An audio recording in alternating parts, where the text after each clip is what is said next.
Hey, good morning and welcome to Breakthrough Walls. I'm Ken Walls and I'm your host, and I have an awesome guy on today. And by the way, this is my very first time being live on LinkedIn. So I'm pretty excited about being live on LinkedIn this morning, especially with this guest. You guys are going to love him. His name is Adam Markel, and we will be right back.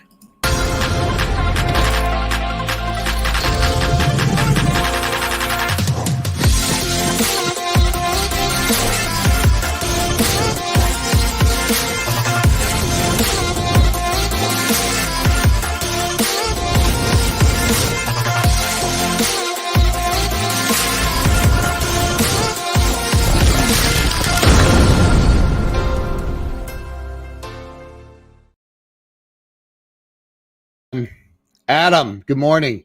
Good morning. Great to be here with you. And did I say your last name right? I hope I did. You know what? I got a funny story, which we probably wouldn't want to take time with. But when I was a lawyer, I spent 18 years in the practice of law, and I had an appellate case in my first year. And it was a really big deal to argue in front of the Court of Appeals. And the chief judge was welcoming me and mispronounced my name, and I corrected him. I said, it's not Markel, it's Markel. Markel, I had a feeling. And my case went down the drain, and my dad was there, and afterward he said, you did a really great job first time, and all this and that. He says, but maybe next time don't correct the chief judge right out of the gate. Maybe. Just a thought. Well, hopefully this goes up from here. Oh, only up from here, man. Yeah. So we have some people joining us on the live stream. And by the way, this is the very first time I've ever been live on LinkedIn. They just approved me a couple of days ago. And I thought, you know what? Why not? Way cool. It's a great platform and for business people. And just in so many ways, I think that platform has gotten better over time. I don't know that every platform has, but I appreciate what LinkedIn has done. Yeah, I agree with you. So Adam, I created this show about 2.5 years ago, and I've interviewed, I'm getting close to 300 people now. It's crazy. And the overarching theme of the show is helping people have a breakthrough in life. I think we all go through stuff where some people get stuck and stay stuck, and others we just bust through it. And that's kind of what this is about. So why don't you start out by just telling everybody where you were born and raised? Oh my goodness. Oh, born and raised in New York. Yeah. In Queens, New York. Yeah. Wow. A little place called Bayside, which is right by the Throgs Neck Bridge, the bridge that connects the Bronx and Queens. Wow. So, Little Neck Bay. I mean, it's and right in this little area called Whitestone. It's a really beautiful spot, actually. When I was born, technically speaking, my parents were living in Riverdale, which is again sort of part of the Bronx, and then there was a point where they moved to Kips Bay, which is like Manhattan. That's more information than anybody should ever know about me when it comes to where I was raised. But New York is a thing, man. I mean, you grow up in a city like that, you have different experiences than if you grow up in other parts of the country or the world. And some of those experiences are really great, and some are really challenging, really tough. It was a tough place in the 70s to grow up in New York. It was not the sort of Disneyland-ish environment that Manhattan is today. It's very clean and it's safe. And I mean, compared to the way it was when I was a kid, it's as safe as you can imagine. I mean, because you literally get mugged. You could walk, you'd be on 42nd Street, and there was just it was a tough environment. And it's a lot cleaner. It's a lot safer now, for sure. I had the guest I had on yesterday was actually from the Bronx, like born and raised in the Bronx. And I've only been to New York one time in my life, like once. I drove because I had other stops. So I'm in Ohio, so I did 8 hours, so I drove over, and I went through this. I guess it's called hell, also known as a tunnel. I was like, and there's this like curve of traffic, and you go. What's this? What is this? I'm like, what in God's name? Where did all these cars come going from? through the small intestine or something. It's just. It was. Ken, I got to ask you, man. How is it that you've only been to New York once, but yet you're such a huge Yankee fan? How is that possible? Yankee. I mean, that's what I heard. I heard I'm only on the show because you're a Yankee fan, dude. Huge. Go Jeter. Huge. No, man. I you know what? I when I was a kid, I played a lot of baseball. I loved, for some reason, being in Central Ohio. This makes sense. I fell in love with the Braves. I don't know why.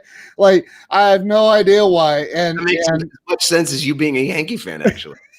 Right. Or a Cleveland fan. Yeah, but I'm not a Cleveland fan. So you know, I haven't followed baseball. It's weird, man. As an adult, I just stopped watching it. I don't know why. Well, I think it's if you need a good nap in the afternoon, that's the thing to do. It's kind of one of those things, right? That's what my father-in-law would always do. He needed to sleep. He'd turn on a Mets game. By the third inning, he's just passed out completely. I think it's subliminal. I remember my stepfather was a huge Yankees fan. He was from Massachusetts, and he, one time during the World Series, I think it was when the Reds actually beat the Yankees. It was in 76, 76, whatever. They swept them 4 games. The Yankees didn't get off the Reds. Oh, you remember? Are you kidding me? I'm still scarred from that experience. I mean, you guys had Johnny Bench. You had Johnny Bench, Joe Morgan. I mean, it was the red machine. What was it? The big red machine. Big red machine. Yeah. You guys were beasts. I mean, it was. What was the woman that Marge something? Concepcion, right? Didn't you have like that dude too? Yeah. It was crazy, man. But yeah, but he threw a beer bottle at the TV or something. I'm like, yeah, I want to be a Yankees fan. That seems nonviolent. So, the opposite. The only thing worse than the Yankees fan, honestly, I mean, as obnoxious as Yankees fans are, we're only second by a mile to a Red Sox fan. I'm just saying.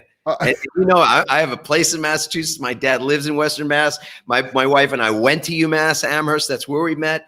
But man, if you're a Red Sox fan, you're like Neanderthal. That's just the way it is. Sorry.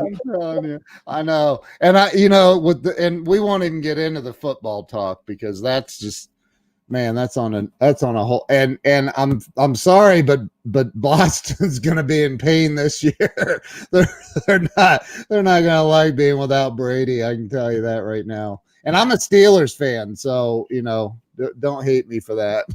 No, again, same thing. Grew up being sort of torn between the two camps. Growing up in Queens, it was Giants and Jets. Yeah. And the good news was I had 7 hours of football that I could watch every Sunday. MB is equally upset, at all the stuff that goes on in a football game, with those two teams back then. But that was when the Steelers had the epic team of epic teams. I mean, when Terry Bradshaw was your quarterback, I mean, it was him and Lynn Swan, right? Roger Staubach from a team I've grown to really love. But let's not talk about Cowboys stuff. So anyway, it's a sports show. What are we doing here? Yeah, I know, right? That's crazy. So you grew up in the city, like in New York, and then you said you went to college where? My wife and I met at the University of Massachusetts in Amherst. So Amherst is sort of central Massachusetts, and famous in sports-wise for one thing, which was that Dr. J, Julius Erving, went there for 2 years, broke every scoring record in the early 70s, and then left. And, of course, he became a doctor. We know he's a doctor. So, but yeah, it was a wonderful place. That's where Smith College and Mount Holyoke and Hampshire College and Amherst College are. It's a 5-college community. And honestly, my wife looked at me the other day and she said, how is it that we ever left Amherst even? I mean, we've had this glorious life and a beautiful ride. And yet it's just one of those things you go, man, we could have stayed there. It's like, talk about a little protected ecosystem. And I think that's why we did leave, was just because it didn't feel like the real world. I mean, it's a world. It's a real world. It's just not like the rest of the real world. So. Yeah. Well, I mean, how close are you to MIT and Harvard and all of that? Is that in the same general area or no? I mean, close is a relative term. We used to go there on the weekends. I played water polo and I was a swimmer in college, and we'd go there. So we'd play water polo at MIT one weekend, and then we'd be at Harvard the next, and we'd go to Brown another weekend. And, so it was like a 2-hour drive from Central Mass to the city of Boston. That's like the college capital of the world, it sounds like. It honestly is.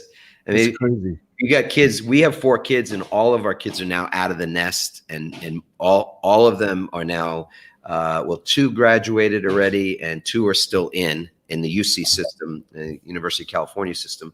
But yeah, maybe you can send a kid to college. Just look at Massachusetts. You get so many choices there. All good, and there's great colleges everywhere for sure. Yeah. Especially right here in Central Ohio. The cost of it is just insane. I mean, I was on a consulting call earlier today with a guy. We were just talking about what it cost when he went to school, when it cost when I went to school, and what our kids and our kids are facing now. The mountain of debt that's associated with a good education, with a 4-year education, is it's obscene. It's obscene. I know. I have a buddy that him and his wife are both dentists. And, that's 300 plus just to go to a regular old dental school. And his wife hates being a dentist. I'm like, wow, 300 grand to find out you don't like it. That sucks. We study in our work these days, we do a lot of research on resilience, and having been a lawyer, I was a lawyer for 18 years. Retired from the practice of law and reinvented my career path. I wrote a book called Pivot, which is all about that reinvention from the work that I did as a lawyer, and really the just sort of the misery of doing work that I didn't love, work that I didn't have my heart in. I made tons of money doing it, and I was, successful by a lot of people's definition. But for me, I wake up in the morning, I put my feet on the floor, and I would feel anxious. And I'd feel dread, and ultimately even ended up in the hospital thinking I was having a heart attack. And it turned out it was an anxiety attack. So I go from that to something very different, which we'll maybe talk about today. But in the study and in the research on what it means to be resilient in this world, in the world that is so just gripped in change, pandemic, prolific change, and how it is that people keep going, and they don't just keep going, but they're able to thrive. Like you said, not everybody can thrive in this kind of environment.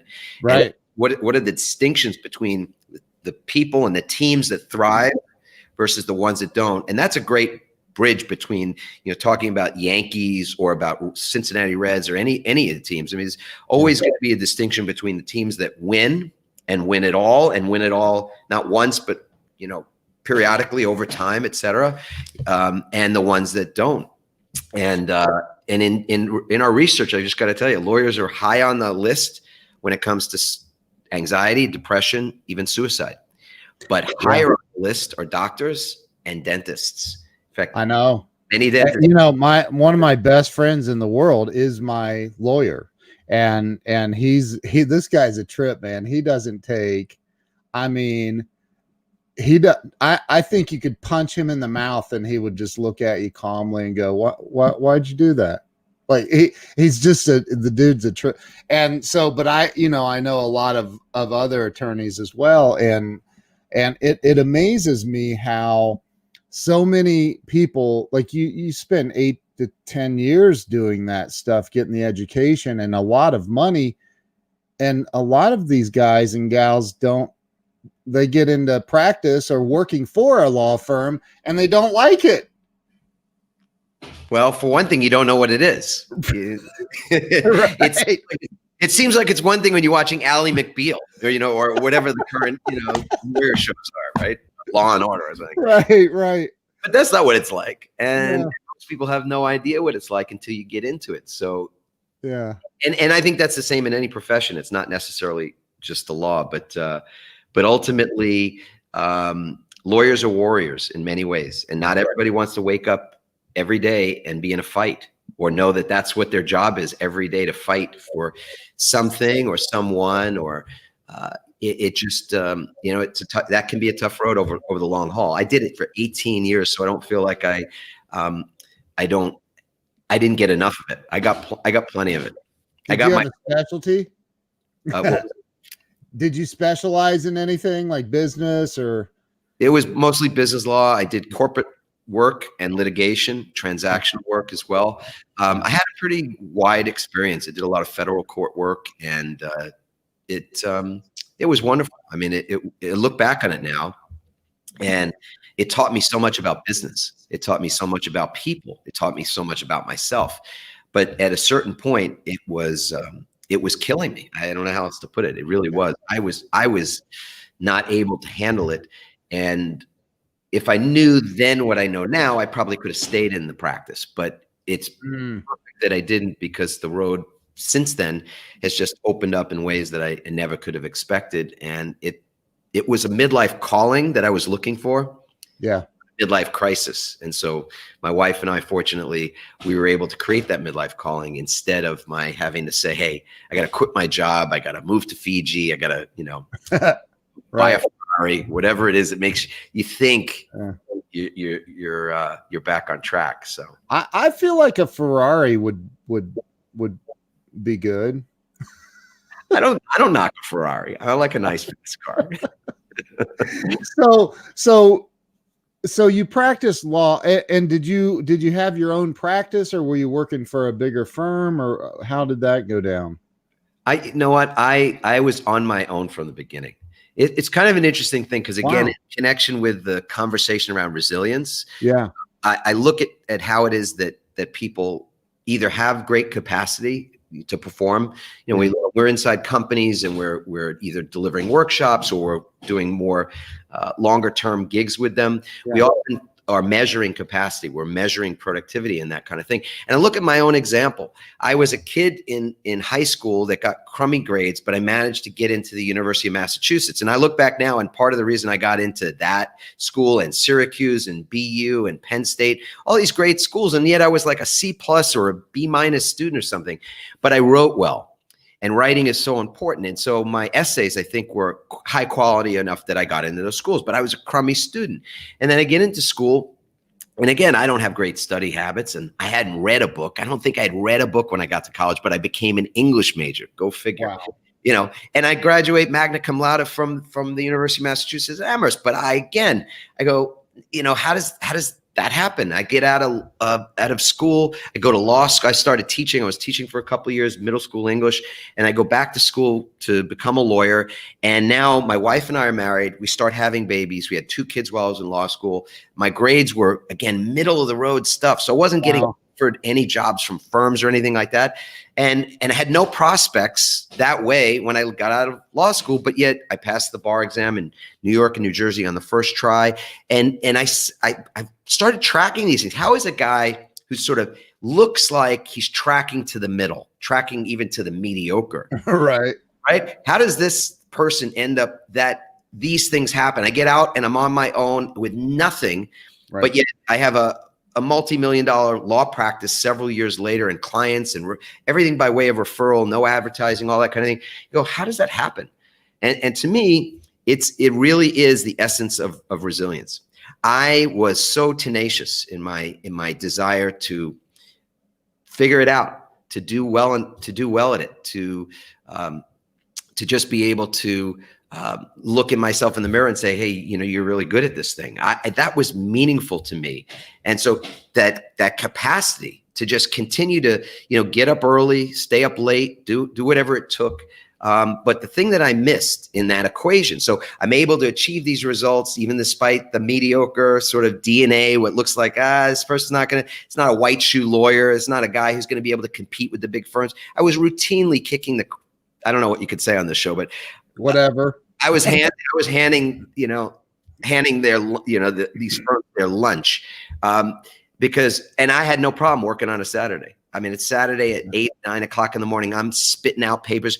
One time, it's kind of a weird compliment, but I get a phone call in my office on a Saturday. It's from this very big law firm that's representing, some very big corporate clients. And the guy calls me up. He's my adversary. And he says, I knew you'd pick up. He goes, I just needed to see whether you were really there today. Right. And we became the best of friends. He ended up leaving his firm and going to work for the MBA and started referring me clients and things like that, which was such a wonderful thing. But the thing I was missing was that in order to do that for a career, for a lifetime, to continue to do it well and to love what you're doing, you cannot burn out. Burnout is a pandemic of its own in the corporate world. And corporations burn out their talent so quickly because they think that resilience is about endurance. It is not about endurance. It's about recovery.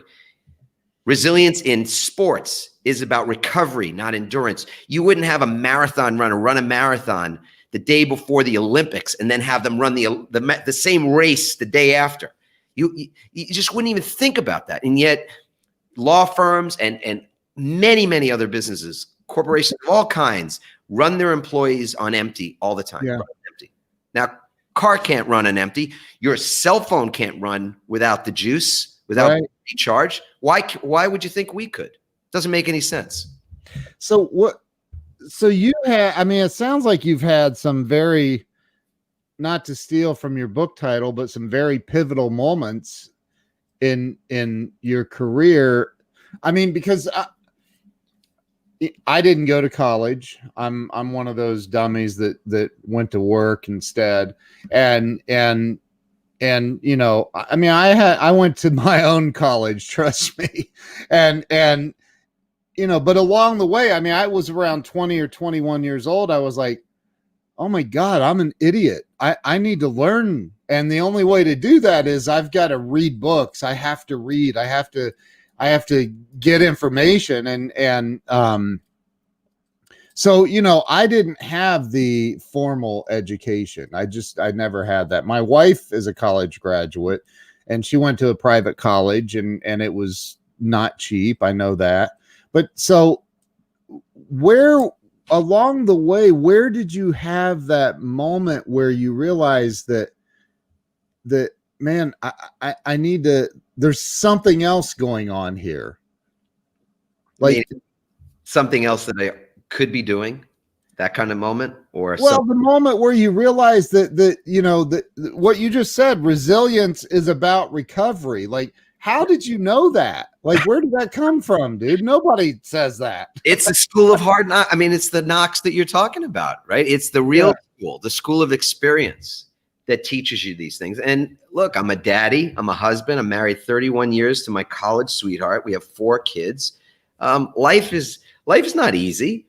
You talk about a game, you better be prepared to play that game. Yeah. Like your life depends on it. And it does. So you're going to have the really challenging days and you're going to play in the rain and you're going to play in the snow and every other thing you can think of. And God willing, your family's going to be healthy along the way. And I know so many people who've had major health challenges and my wife had cancer at one point and I was having, I lost my hair. Doesn't seem like much, except my body was telling me that you're under this great stress and your life is kind of going in a direction you didn't anticipate. And I had these moments where I'm looking in the mirror 10 years into my career and thinking, not only is this all it, but will this kill me? I came home one night. I remember that. I walk in the door because I was a workaholic, like a lot of people are. Only workaholism back when I was a workaholic was 70 or 80 hours a week. Today, Elon Musk says you're a slacker if you're not working 100 or 110 hours or or whatever. And it's like, I think they're trying to kill people. Let's thin the herd by having everybody stress themselves out to the point where they can't even say their own name. So for me, in my workaholism, I would routinely get home after dinner. I mean, I would say to my wife almost every day at 4 o'clock or thereabouts, I'd say, baby, I'm going to be home for dinner tonight. I'm going to get on the 6:30 or the 6 o'clock train or the bus, or if I drove into the city or whatever. And I walk in the door at like 8 o'clock, 8:30. I wouldn't get on that bus or that train until 7 or 7:30. Even though my intention was to be home, my intention wasn't to be a liar, but I was lying to myself and I was lying to my wife every time I said it. And I'd walk in the door, and this one particular night, I'll never forget it, because it was like this cold, rainy night. I walk in, I'm dripping, and I look at her and she looks at me, and I knew instantly I didn't just miss dinner. I missed putting in the bed. I missed being able to cuddle up in the bed and read my kids a bedtime story or kiss them while they were awake. And I walked straight up to her and I said, if I keep doing what I'm doing, you're going to be a widow. And that was the moment, man. I mean, she took a breath. I took a breath. And then she looked at me. And this is a part of the biggest, as far as I'm concerned, the biggest part of my success personally is that I have somebody in my life, and I've had someone in my life since I'm 19 years old, who has had my back. Like it says on my shirt, got your back. That's a cultural statement.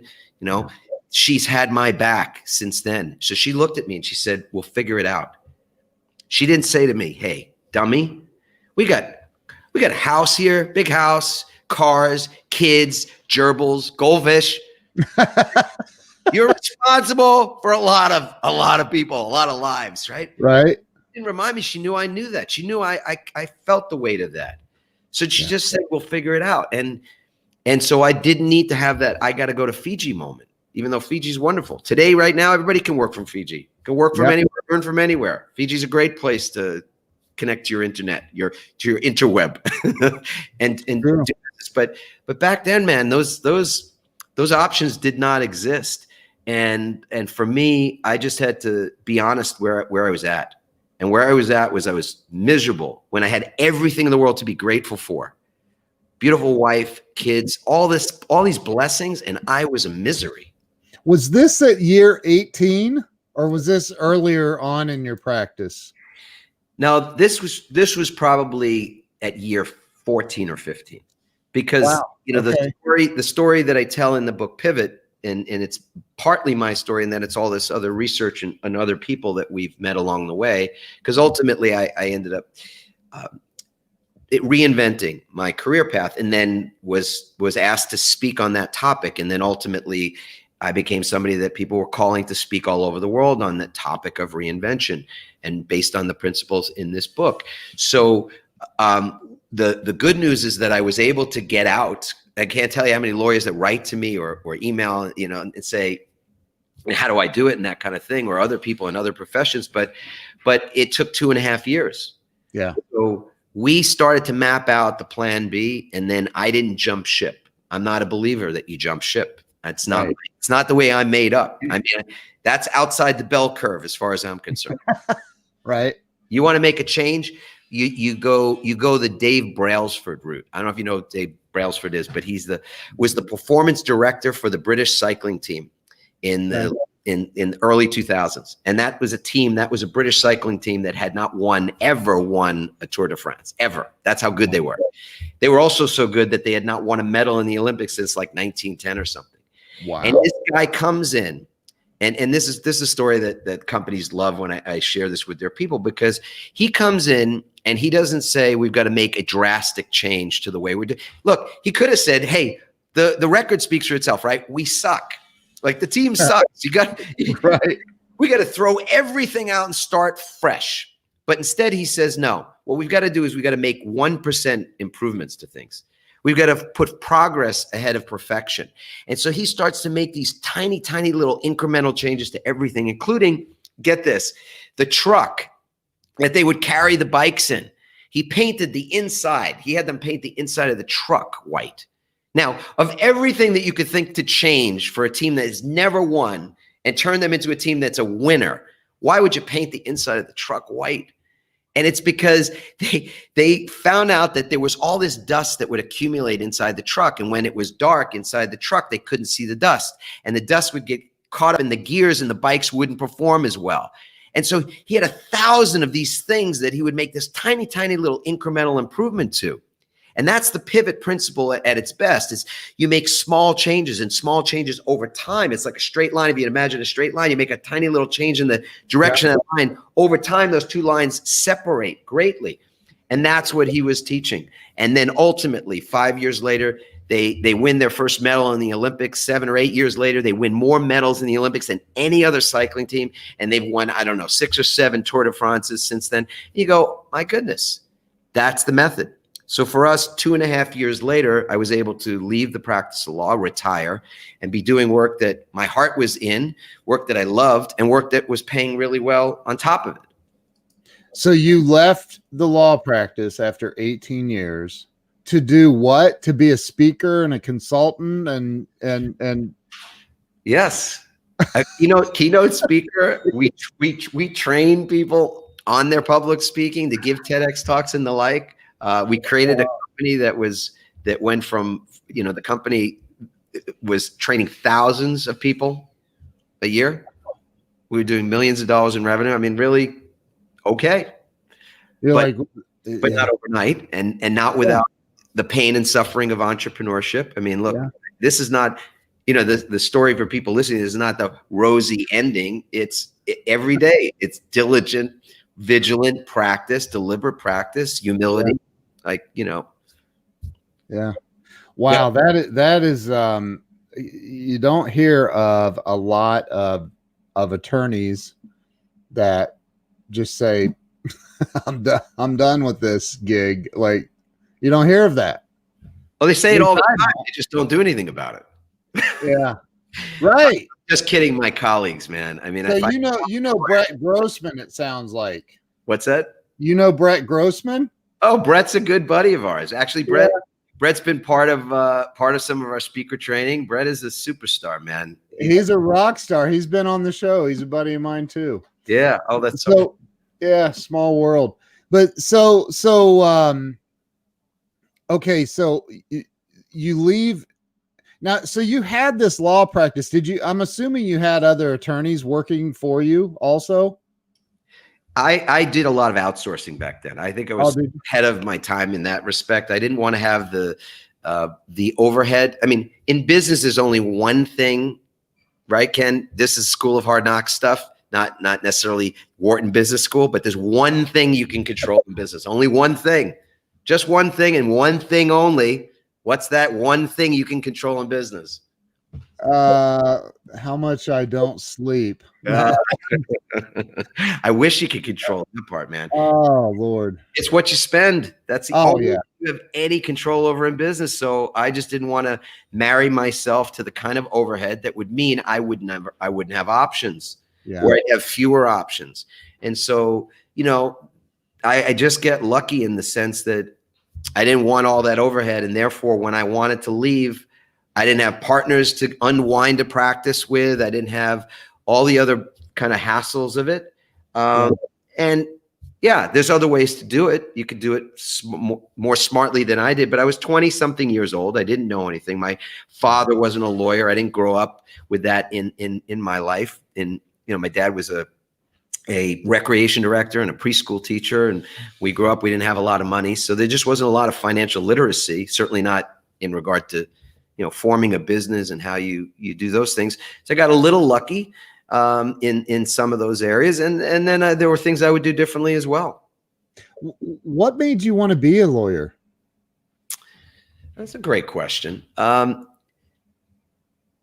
don't really have an answer for that. I don't know. I mean, I know why. I know when I decided, I met this guy. I was a lifeguard, and a bunch of my stories when I speak have to do with my days as a ocean lifeguard in Jones Beach back in whenever it was, but when I was 19 starting. And I met this guy who was retired. He was a retired lawyer, and he was telling me about his just stuff going on in his life and what he did. And I looked at him, I said, this is a nice man. I like him. And he earned a lot of money.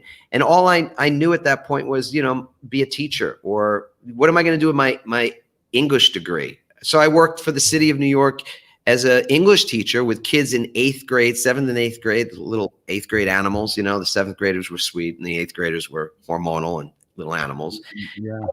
And I did that. My wife was going to be a teacher. She did that for 17 or 18 years herself. So I just didn't know what I didn't know.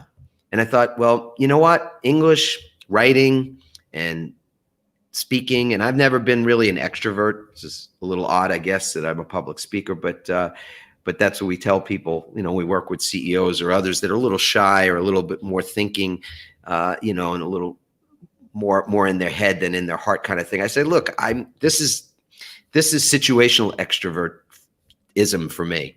Yeah. I'm happier being with a small group of people or alone. I like to meditate. I like to walk. I like to read and stuff like that.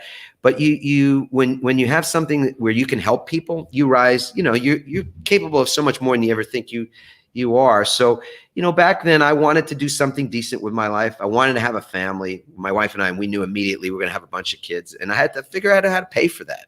I had an intuition that life was going to become a little more expensive than for my parents. And man, oh man, we've seen the obliteration of the middle class. It's such a divide between the really have and the really don't have. And that just didn't exist so much when we were kids. My dad didn't make a lot of money and we still lived a good life. So maybe it was the same for you growing up, Ken. Yeah, it was. I look at it and I think, I mean, you know, I follow Gary V. Gary V follows me on Twitter, and, you know, Grant Cardone is a friend of mine, and Mark and Crystal and all these amazing, just superstars. And I say superstars because they're on levels that most people will never, ever get to. And that's just the reality of it. But I look at that and I think, you know, I'm seeing Grant flying around the world on a $50 million jet. And I'm like, I want a jet. Like, you know, and I just wonder how many people, because I really want one. I'm not like, it's not just me saying that as a joke. I want a jet. And I don't even know why. It's like you wanting to become an attorney. You don't even know why. But like, you know, so I think that people do. Well, you know why? I mean, if you're asking me at that level, the why has to do with your self-image. I mean, or I'll say from me, I don't want to, you know, accuse you of this, but yeah, you know, there's a certain respect that comes from certain occupations, professions. When you drive around in a beautiful car, you fly around in a jet, you know, people look at you like you're special, like you're smart, like you're worth listening to.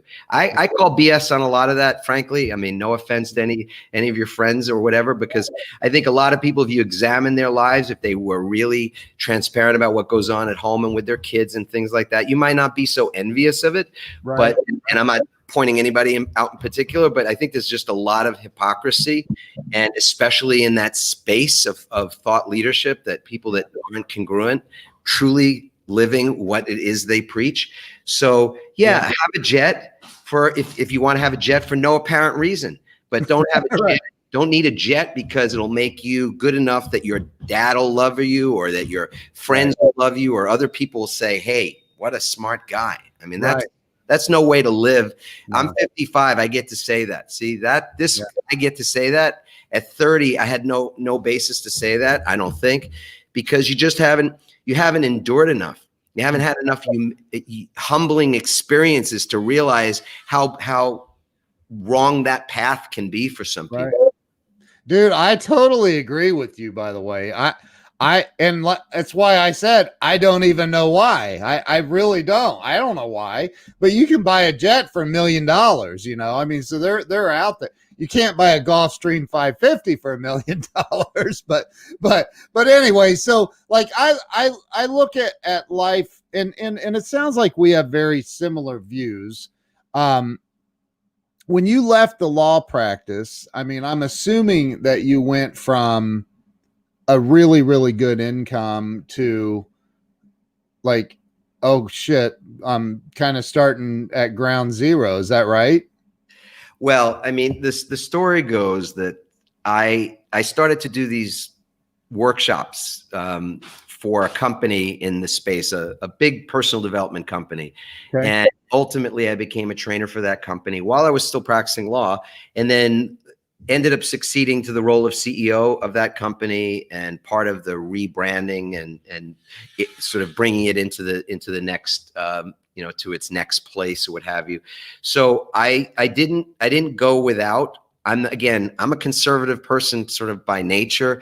And my belief is that you build a second bridge before you have the first one. Like we have a home on this little island off Cape Cod, and there's a waterway that you have to drive across, and it's a drawbridge so that the sailboats, these pretty sailboats for, people with these big sailboats, right? They come through like, the 60-foot sailboat, right? I want one of those 60-foot sailboat. Yeah. In the world. So the drawbridge goes up and down, and we driving by, and at some point we see there's a lot of construction happening. So we pull over and ask the question, and it's an Army Corps of Engineers person. They say, yeah, this bridge that's here has been here forever, and it could go down in the next nor'easter. We've got to build a new bridge. We thought, wow, that's a great pivot story right there, man. Like the bridge is there. They're building the second bridge right next to it. And when the first bridge, the new bridge is done, they'll tear down the old bridge. So that's my lesson is pivot wise. You don't tear down the first bridge before you've got your second one in place. But then the story got a little bit better because like a year and a half later, they're building, we see them constructing again. It's like millions and millions of dollars that get spent on this stuff. And we say, so what's happening now? And they say, well, that bridge we built was the temporary bridge. So they built a temporary bridge to tear down the old one they thought might fall down.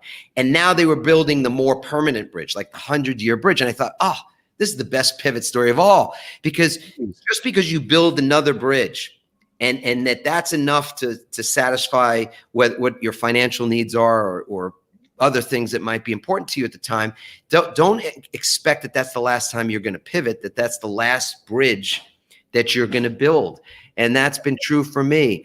When you start to reinvent things and you get the philosophy behind it, as well as tactically the things that you do and how you start, like the book that I wrote is very much a foundational book. It's not a motivation. It's not even inspiration. I made some of that in there, I guess, but it's more like, what do you do tactically to start on the path of making changes?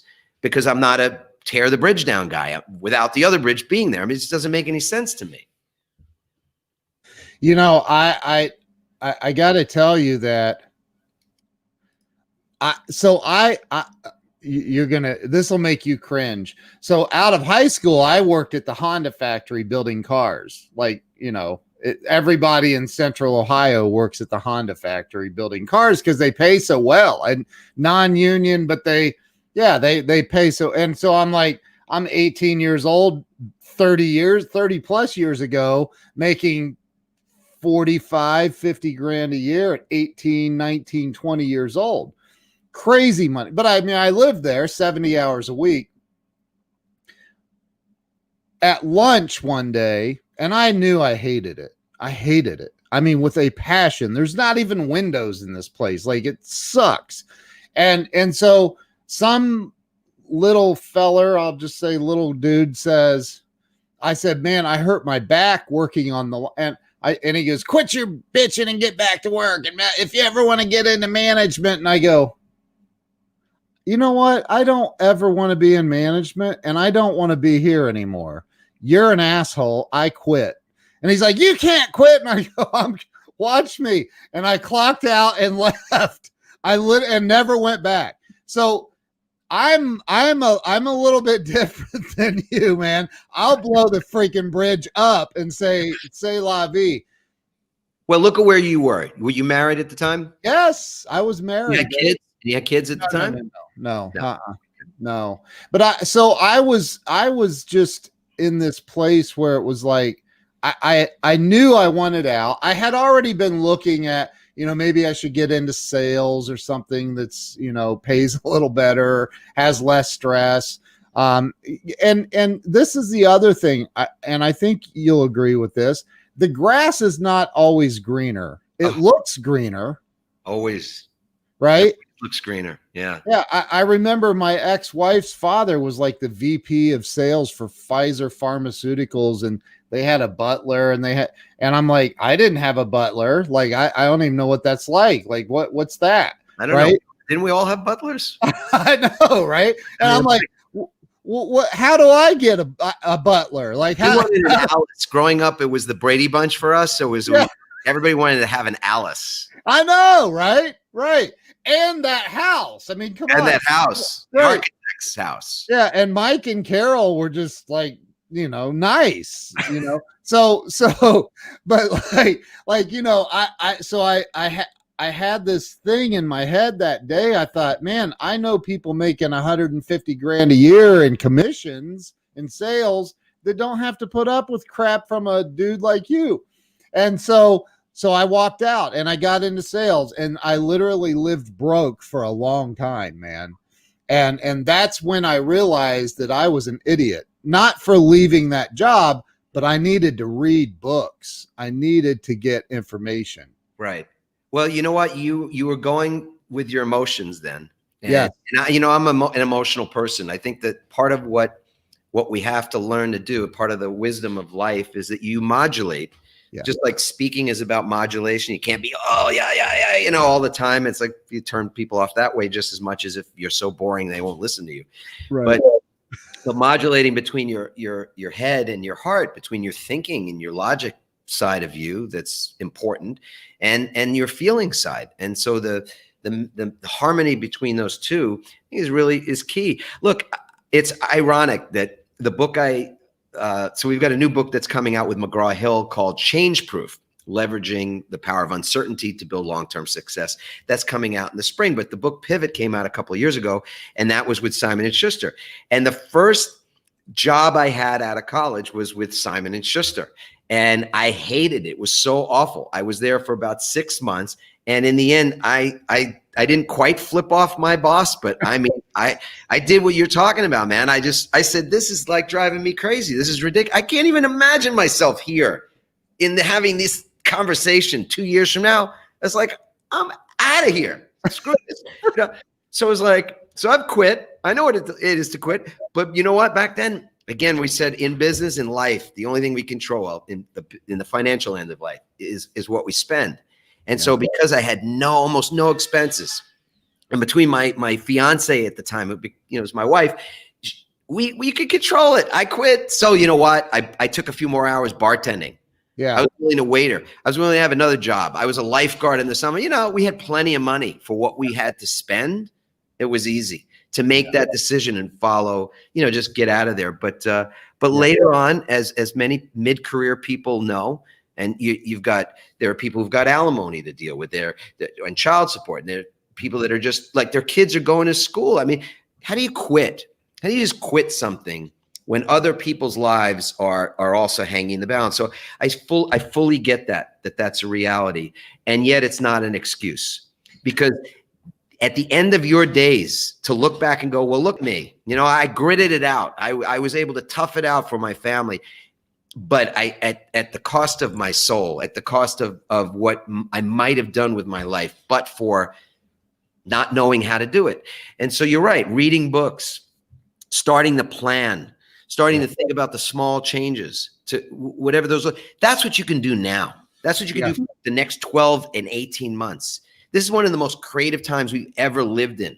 And the ability to find information, to be able to literally earn from anywhere, work from anywhere. I did a workshop recently about that. It has never existed before now. Yeah. So you go, it's this pandemic in many ways has leveled the playing field.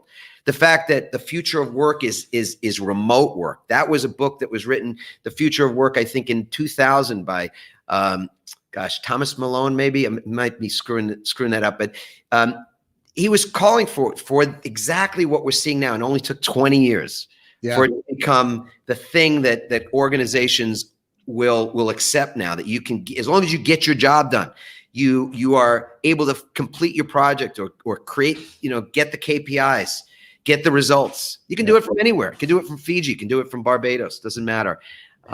That's an opportunity that didn't exist when you and I were just getting started. Right. My attorney has, I think, 4 or 5 that work for him. And I think, I don't know how many are of counsel, but like he has a firm, and, and he sends me a text the other day from Florida at a swimming pool. And I'm like, dude, where are you? And he's like, I'm down at my parents'. I'm working my butt off right now. And he's in flip-flops in the pool in the background with his laptop right there. But that's the way that it is. Like, first, the most of the courts are kind of shut down right now anyway. So like you're probably not going to be standing in front of a judge or anything at the moment. So, but anyway, so you're right. I agree. Right now is, and quite frankly, me being in technology, which I've done for 26 years now, being in technology, this pandemic has caused me to like blow up, and teaching people technology and everything else. So let me ask you this question, because I can't even believe we've already been on here 50 minutes, man.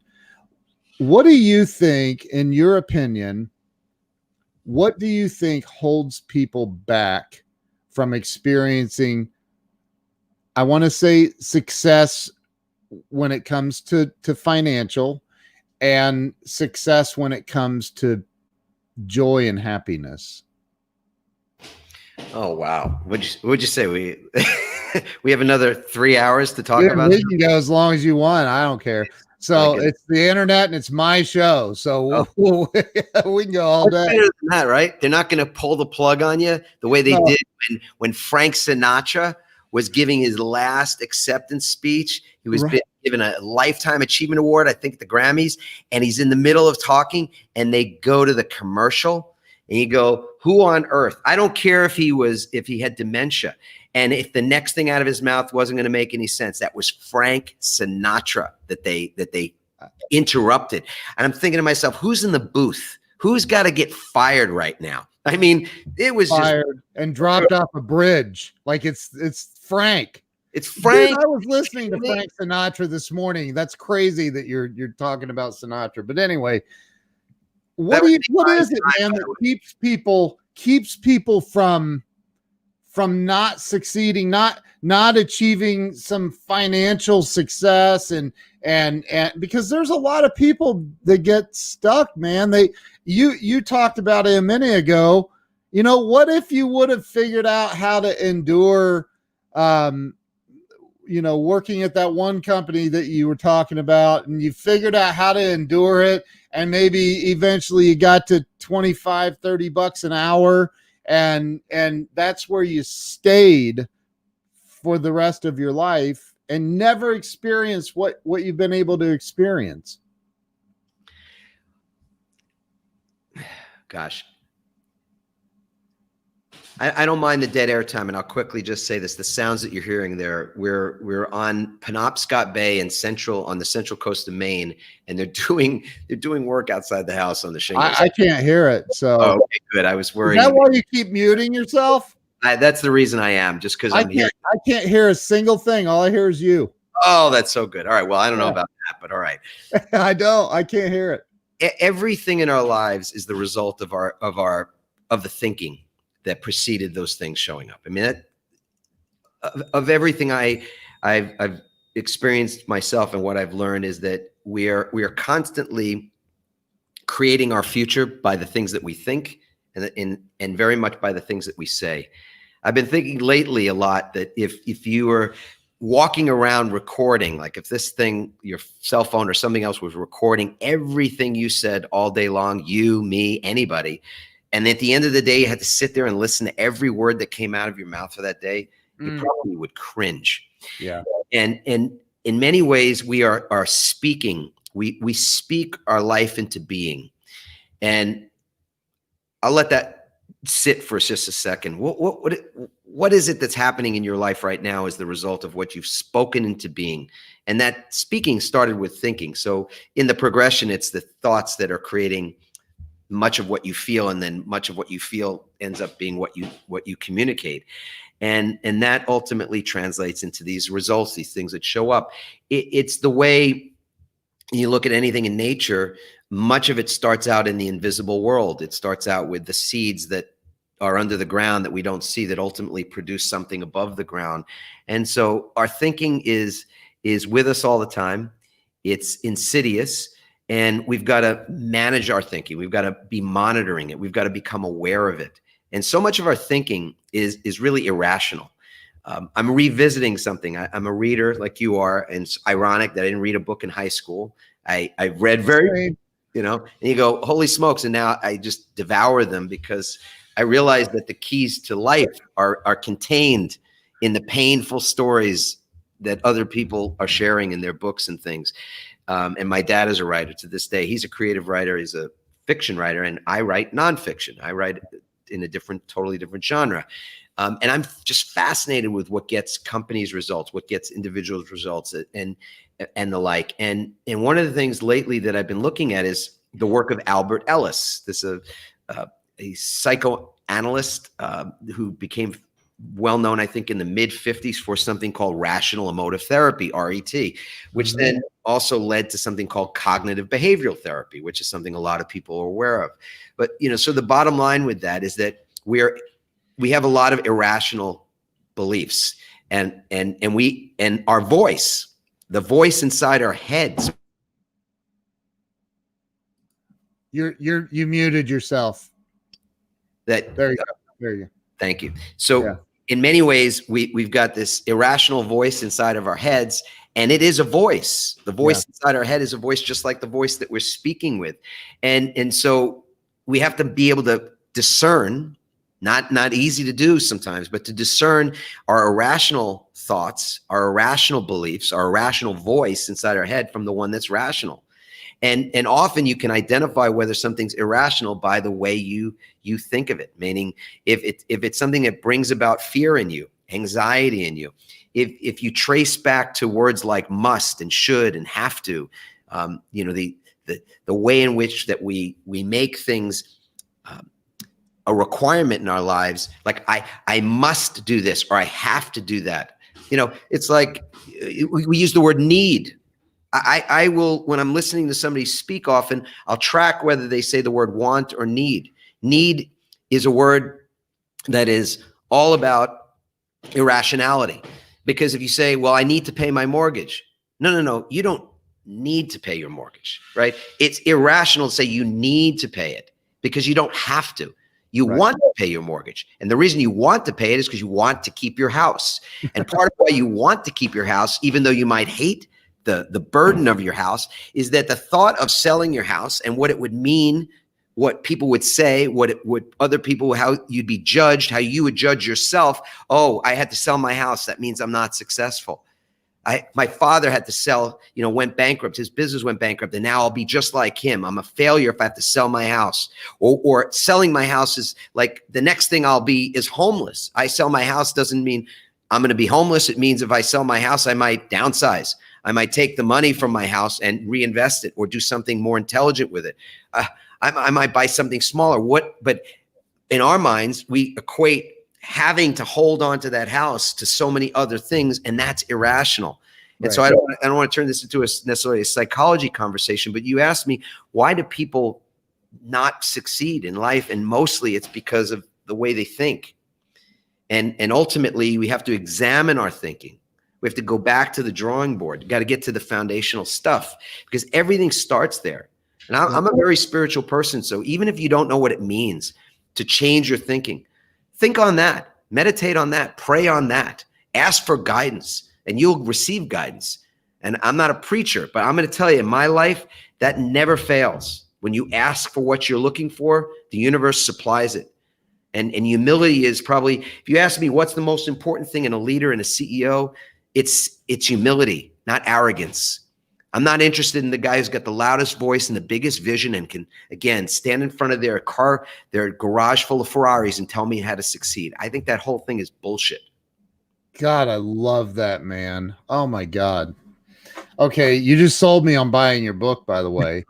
and I'm an Amazon influencer, so I'll add your book to my Amazon store. And maybe we can do a live, because I can go live on Amazon. You and I can do a live, and we'll talk about your book on Amazon. Sell a couple of books. So I say a couple, but it's fun because you go live to all 150 million of their customers. So it's kind of cool. So I love that. I study. I don't know if you've heard of Dr. Joe Dispenza. I study him. I'm transparent about this. So I have 18 years of sobriety and recovery. I'm a recovered alcoholic, and 17 years ago, somebody said, hey, you might want to look into meditating. And I'm like, what the hell's that? What are you talking about? Like, Jesus wouldn't like that. You know? No, Jesus, don't go in there. Yeah, right. So I started meditating, and dude, I for 17 years I have meditated every single morning of my life. I'll be late for a meeting before I miss my meditation time. And it's the most important and impactful thing that I ever learned how to do. And I say learn because there's not really learning. It's more of a just doing and being. But like, it's so powerful, and people don't do it, man. It blows me away. It blows me away. You meditate. You said it. I do. I mean, I gave a TED talk, and I was, one of the funny things about that talk is people really resonated with this point where I sort of get down on, in the meditation position, right? Yeah. And I go, I've been a crummy meditator. I'm a shitty meditator. I don't even know how to do it, like you just said. But I believe in stillness. Yeah. You know what stillness means and how you create it is it's a fun thing to figure out how to sense the volume of space between your eyes and cool things like that. And Joe Dispenza, his work was first brought to me by our oldest daughter. She said, Dad, you got to check this out, man. You got to check out this guy's story. You got to listen to him, and you got to listen to his meditation. And I was like, wow, yeah, it's so much good stuff out there. And there really is, man. There really is. And there's so much.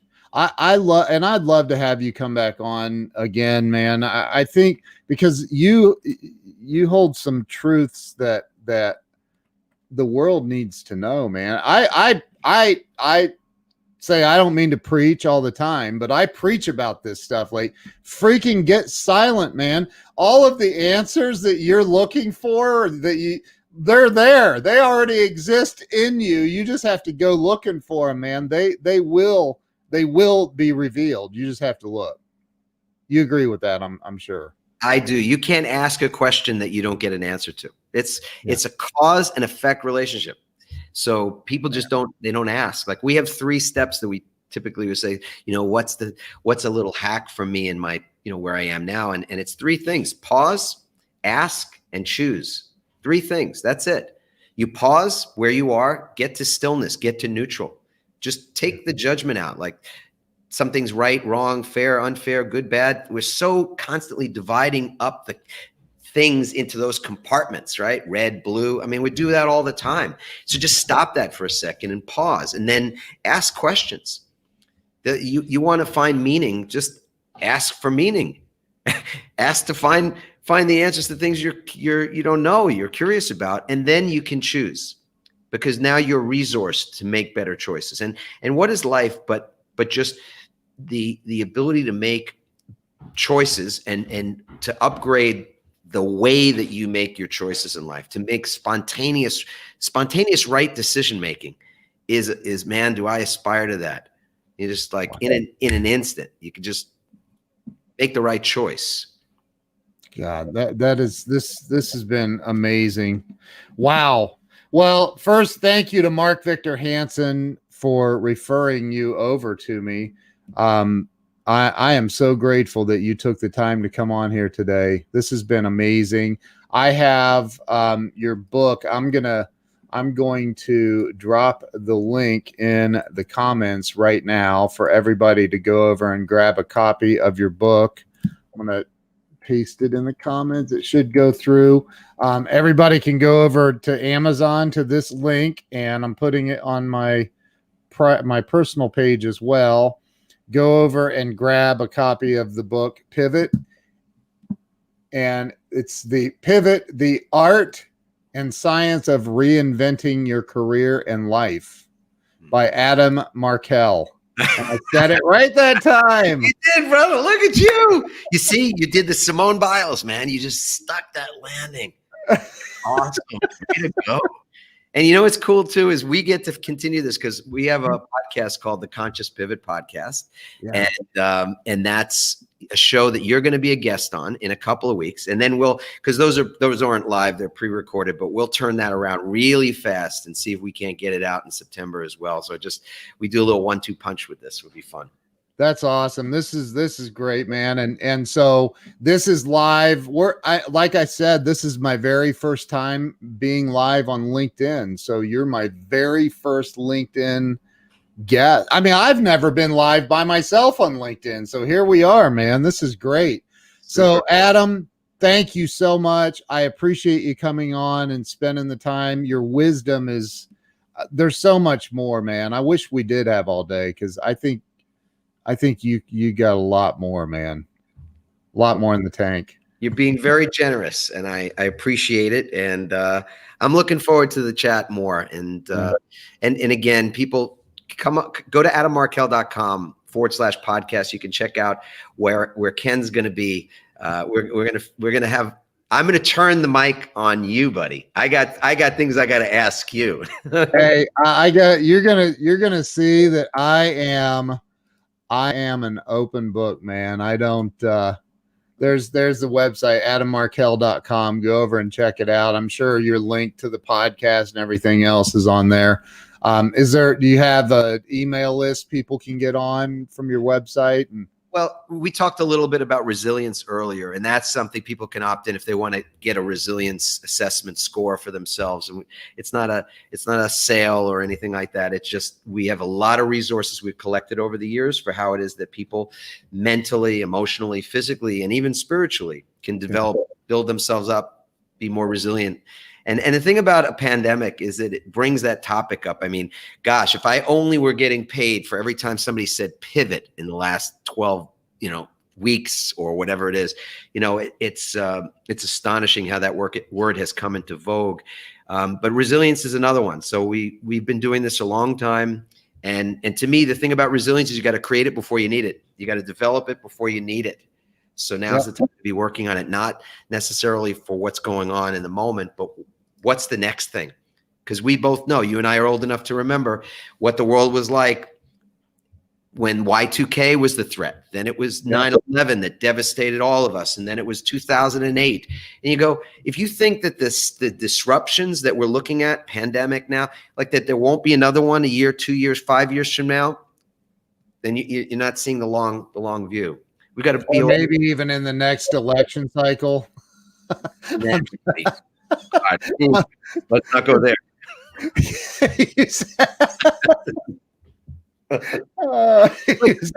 Third rail now, right? This is literally the third rail.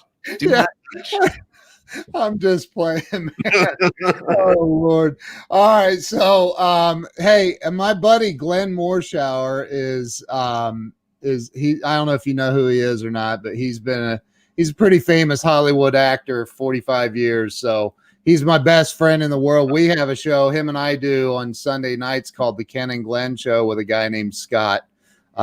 It's a lot of fun. So I met Glenn some years ago. I was running a company called Peak Potentials, and Glenn's a speaker. Glenn's a very well-regarded speaker. And I don't remember how it is that we met, but Glenn and I have met long ago. Have you really? That's awesome, man. Yeah. Glenn's my best friend. He is we were on live last night till 2 a.m. I said, dude, I got to go.